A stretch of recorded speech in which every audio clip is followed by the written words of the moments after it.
फिन भिडिअ फैफिनबाय बयनिसिमबो खुलुमनायखौ जासिहरदों। दिनैनि भिडिअ आं सावरायनो नागिरदों जोंनि न'खरखौ लानानै, न'खरनि परिबेस बा एनभाइरनमेन्टखौ लानानै आं नोंथांमोनजों सावरायनो नागिरदों। बिखेखकरि जोंहा धोरोम एबा रिलिजन जायखौ जों फुं मोना जोंनि न'खराव सिबिनायनि मोनसे जायगा दङ। दा बेनि सायाव आं स्पेसियेलि खोथाखौ रायलायनो नागिरदों, नोंथांजों शेयार खालामलायनो नागिरदों साननाय हनायखौहाय। जे जोंनि मोनफ्रोमबो माने सम्प्रदायनि मोनफा मोनफा सिबिसालि जोंहा न'खराव थायो आरो बे न'खराव जोंहा सानफ्रोमबो फुं मोना मा खालामो, सिबिनाय खालामो। सिबिब्ला जोङो मा खालामो, आलारि बाथि सावो, आरोबाव मा खालामो जोङो धुप धुना सावो।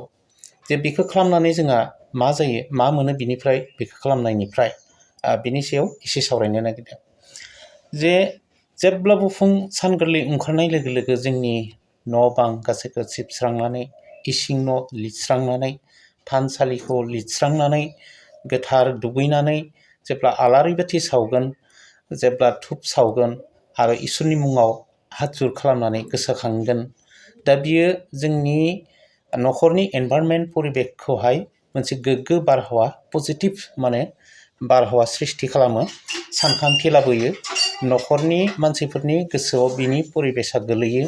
लोगोसे बे मैला जानाय सिथ्ला एबा न' बांखौ लिरस्रांनाय, साफा खालामनायजों लोगोसे धुप धुना सावना आलारि बाथि फोजोंनाय लोगोसे बे बारहावायाव गुबुंले बारहावा मिक्स थानाय बे बारखौहाय आलारि बाथिजों सावस्रांनानै पजिटिभ मोनसे एनभाइरनमेन्ट खालामनाय जायो।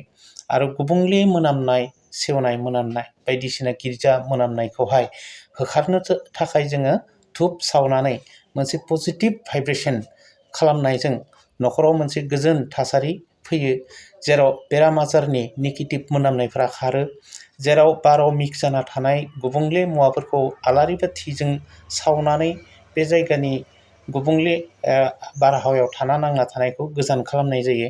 आरो बेबायदिनो जोंहा बेराम आजारनिफ्रायनो जा, साननाय हनायनिफ्राय जा, न'खराव बा बिनि सेथ्ला गुदियाव थांनानै गसंहैनानै गोजोननाय मोनसे मोजां परिबेस, मोनसे नांनाय आबहावाया जायो। दा बेफोरनिफ्राय, सिबिनायनिफ्राय जोंहा बेबायदि बेनिफिट मोननो हागौ। हेल्थनिफ्राय, न'खरनियाव थानाय एटमस्फियार, एनभाइरनमेन्ट बा बेजों बे सानलायनाय, अनलायनाय, मानिलायनाय, सिबिलायनाय, गोरोबलायनाय बायदिसिनाफोरा जाखाङो।